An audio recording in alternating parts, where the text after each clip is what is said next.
नमस्कार. कळमनुरीचा शालेय स्पर्धा परीक्षा स्पेशालिस्ट आजच्या व्हिडिओमध्ये इयत्ता 8वी NMS परीक्षेच्या संदर्भात व्यक्तिचरित्र आणि त्यांचा परिचय या संबंधित हमखास येणारा प्रश्न आज आपण आजच्या व्हिडिओमध्ये पाहणार मुलांनो.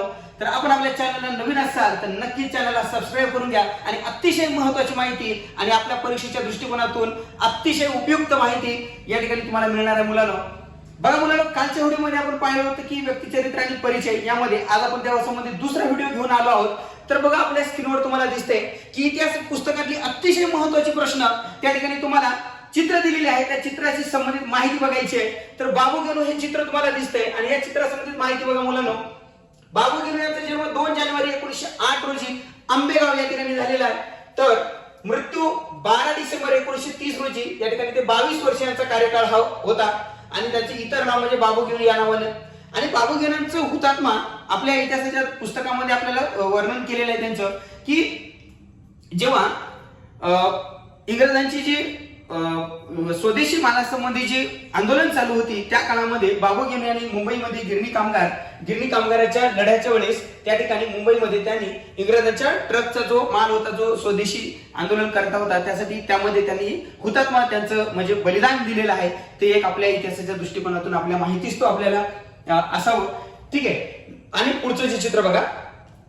आता पुढचं चित्र आहे आपल्या सर्वांना माहित आहे भारतरत्न डॉक्टर बाबासाहेब आंबेडकर आणि यांच्या जीवन चरित्रामध्ये खूप अशी माहिती आहे मुलांनो.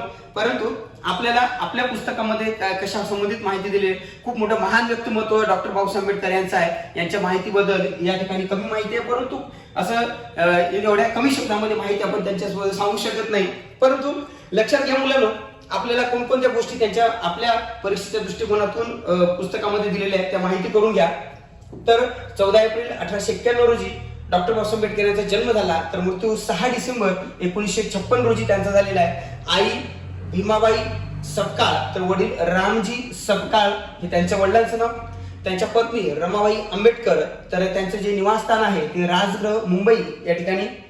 धर्मबौद्ध 1956 मध्ये नागपूर या ठिकाणी त्यांनी बौद्ध धर्मांची दीक्षा घेतली होती. त्यासोबत जानेवारी 1920 मध्ये मूकनायक हा त्यांनी त्यासोबतच मूकनायक पाक्षिक लिहिलं होतं. एप्रिल 1927 मध्ये बहिष्कृत भारत नावाचं त्या ठिकाणी पाक्षिक त्यांनी लिहिलेलं आहे.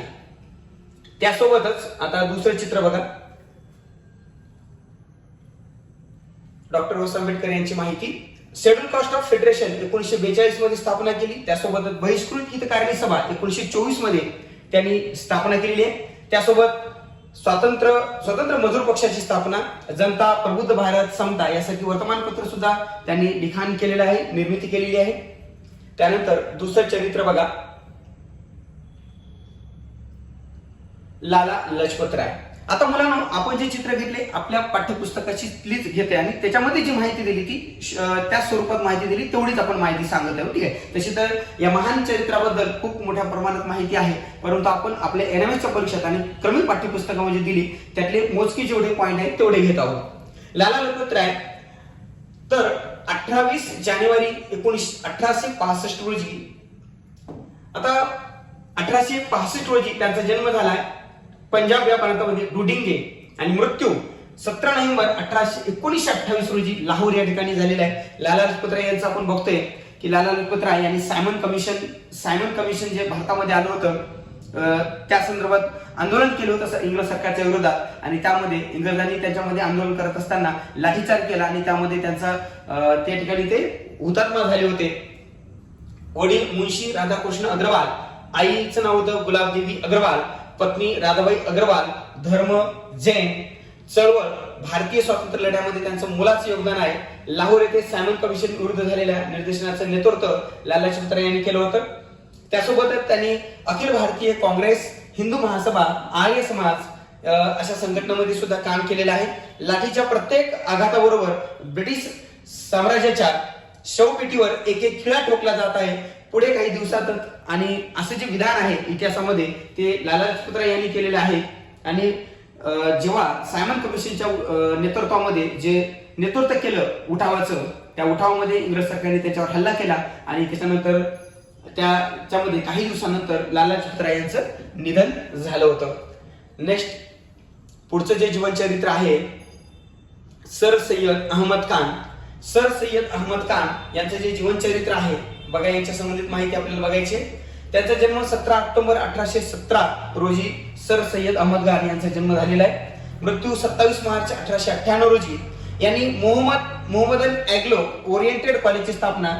म्हणजे आता बघा, या संबंधी जर प्रश्न जर विचारला झाला तर कशा संबंधित प्रश्न असतो की या ठिकाणी ओरिएंटेड कॉलेजची म्हणजे मोहम्मदन अँग्लो ओरिएंटेड कॉलेजची स्थापना कुणी केली, हाही प्रश्न असतो. या ठिकाणी सर सय्यद अहमद खान हे लक्षात आलं पाहिजे.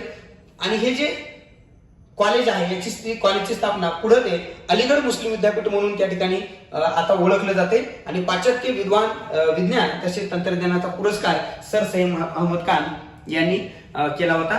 तर अशाच प्रकारचे नवनवीन व्हिडिओ आपल्या चॅनलवर तुम्हाला नक्की पाहायला मिळतील.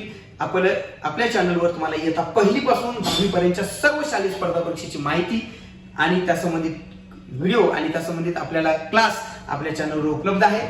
अधिक माहितीसाठी आणि माझ्याशी संपर्क करण्यासाठी आपल्या डिस्क्रिप्शन बॉक्समध्ये त्या ठिकाणी आपला कॉन्टॅक्ट नंबर आहे. जर काही अडचण असेल तर नक्की आपल्याला कॉल करा, मेसेज करा. या ठिकाणी थांबू. धन्यवाद.